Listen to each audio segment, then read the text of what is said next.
everyone, today we will be making the Olivia dress. Floaty sleeves, a summer haze, you need comfort and style. An adventurous beginner construction level dress that will take you from the late afternoon tea party to the evening drinks in some panache. Choose the right fabric, you could wear it to a wedding. Ideal in a lightweight cotton for those hot days and a satin silk for the evenings, printed or plain. This dress is simple and sophisticated. This style has a centre back zip, shirring elastic waistband and a centre front neck V.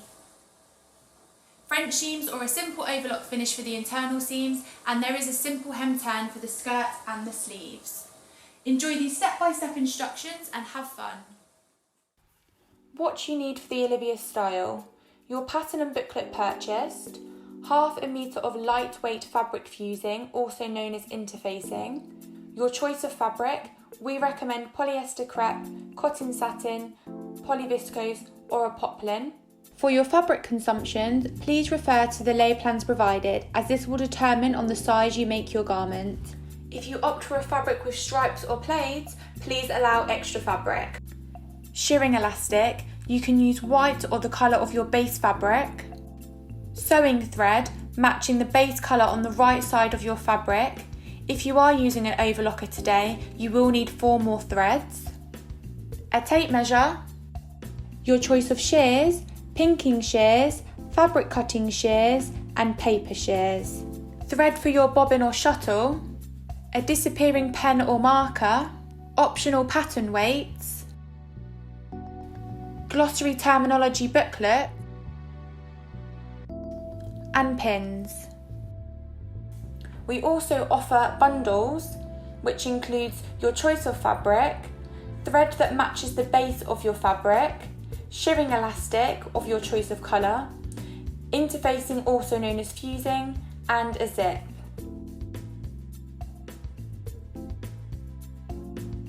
Before you cut your fabric, please refer to the chart on your pattern sheet. Each size has a different cut line. Then cut your paper pattern pieces out.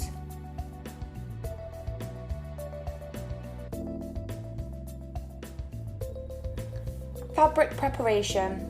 Check your iron heat on a scrap piece of fabric. Always press fabric before cutting. Some fabrications can shrink. It is important to follow the grain line stated on your pattern. When cutting, you can either trace around your pattern pieces or pin onto the fabric. Make sure you snip your notches and mark darts within the seam allowance if needed. If fabric is slippery to cut, it is useful to add an additional layer of paper underneath the fabric. Cutting your garment. Firstly, we suggest you refer to the lay plans provided in the booklet. Depending on the size you cut today, will depend on the amount of fabric needed. Firstly, fold your fabric in half. Make sure your selvages align the edge of your cutting table. Next, place your pattern pieces as suggested on the costings we have provided. It is important to read the instructions on the pattern pieces, as some do require to be cut on the fold, and we suggest that these are placed on the lay plan first.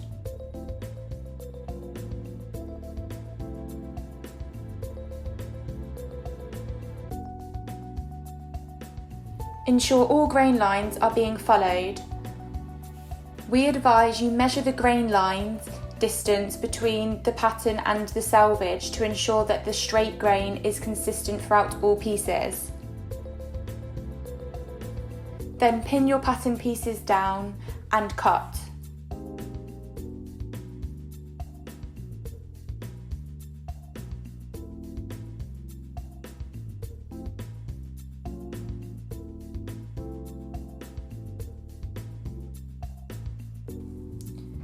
Make sure you snip your notches and mark darts within the seam allowance if needed. Some of your pieces may require fusing. This will be stated on the pattern as block fuse. Cut these separately and then apply to the fabric by using the iron.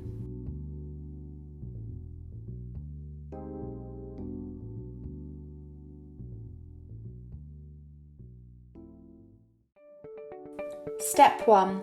Start by doing a French seam on the side seams of the skirt to join the front and back together.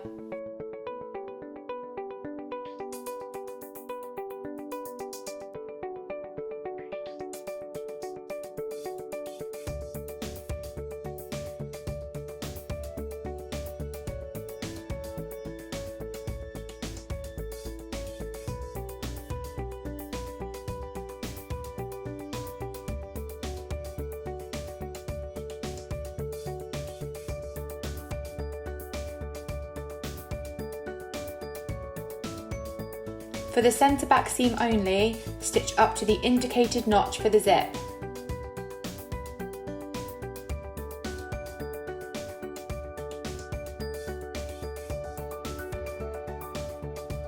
Be careful not to stretch the centre back seam.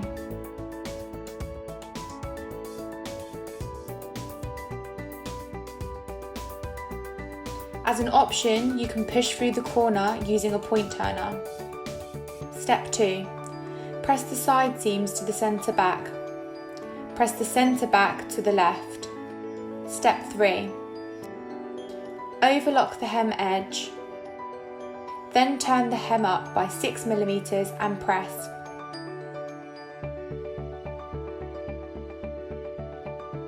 Alternatively, you can pin into place before pressing.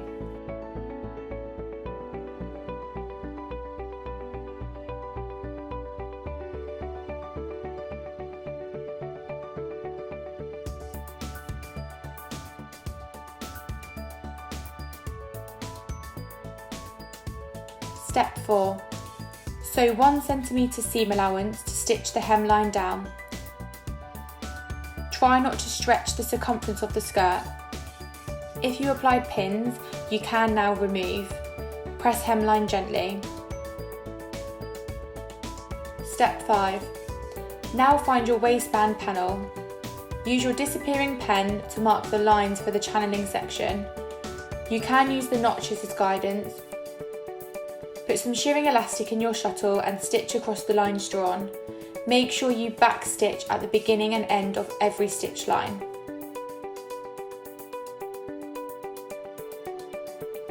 Step 6. Sew 9 rows and then lightly press.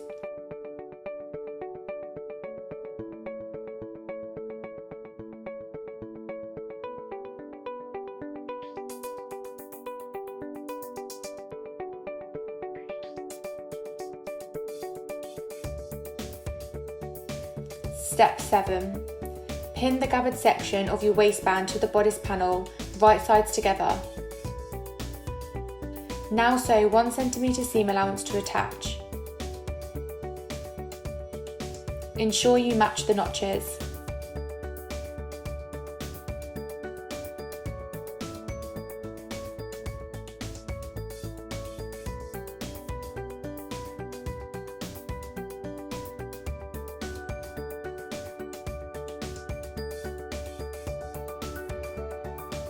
Step 8. Overlock the centre back of the bodice and facing ends. Now sew the darts on your back bodice. You will need to match the dart notches by stitching the right sides of the fabric together. A back tack should be done at the end of every dart. 1 cm extra thread should be left at the end. Remember to trim any loose threads. Step 9. Press the darts towards the seam. Be careful while making the darts, the stitch line needs to remain straight as indicated. French seam the side seams of the bodice panels together and the sleeves.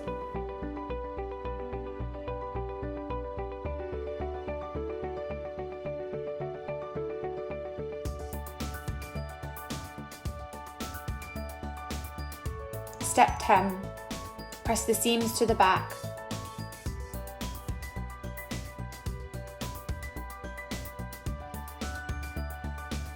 Step 11. Now change your machine foot to a gathering foot. Gather the front bodice shoulder head to 7 cm between the notches.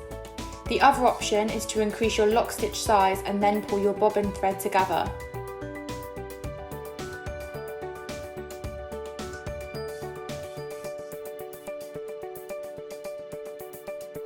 Step 12. Ensure the front shoulder gathered notches match the back notches.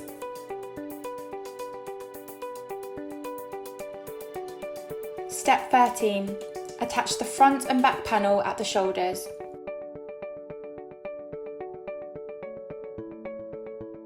Ensure you stitch on the wrong side up and then overlock as one.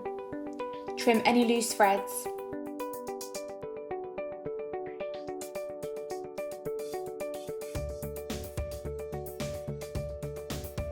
Overlock the sleeve hems and join the facings.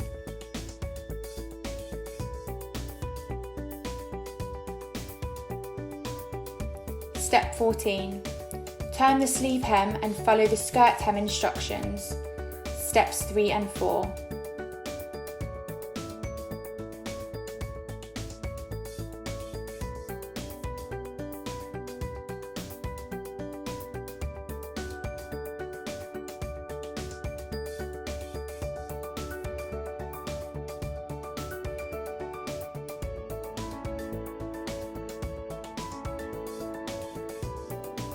Step 15.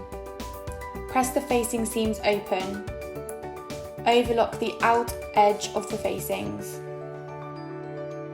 Step 16. Next, attach the neck facing. Pin into place by following the notches on the neckline of the bodice.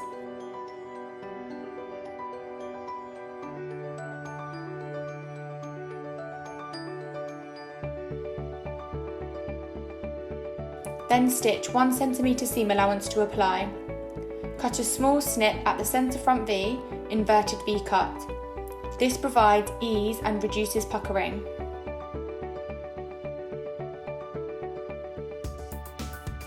Step 17. Remove pins as you go and trim excess threads. Step 18. Then open the facing and stitch 2 mm from the folded edge on the right side of the fabric to create a top stitch. This prevents the facing from rolling. Press the facing down and be careful not to stretch the neckline. Step 19. Trim any loose threads. Step 20. Attach the sleeve to the armhole. Use 1 cm seam allowance and ensure the notches match on the front, back and underarm.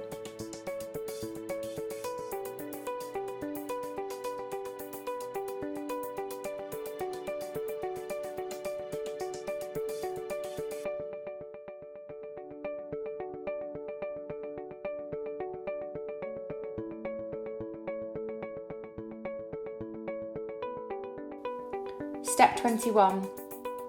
Overlock the armhole seams together as one. Be careful not to stretch the armhole. We advise you pin the sleeve into place before stitching. Next, join the skirt and bodice panels together at the waistline. Ensure the side seams, pleats and darts match before stitching 1 cm seam allowance.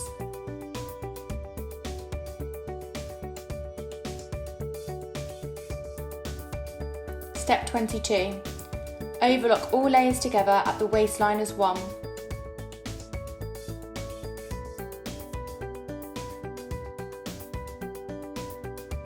Press the seam down towards the hem.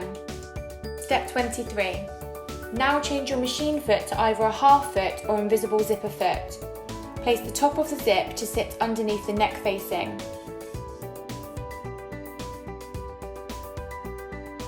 The top of the teeth should align with the seam allowance of the facing.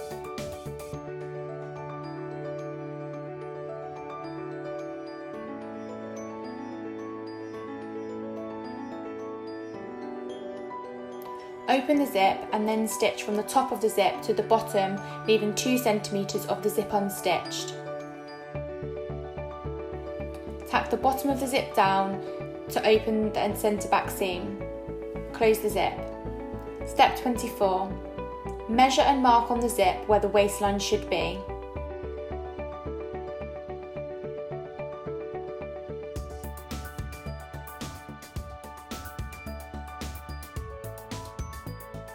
Step 25.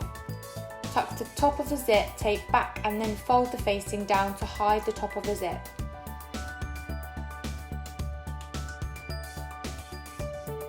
Step 26. Attach the edge of the facing from the top to bottom onto the zip tape. Snip away the corner and turn the facing. This prevents bulk. We advise you use a blunt point, such as a knitting needle, to push the corner out to help create the right angle. Step 27. Now give your garment a final press. You have now finished the Olivia dress.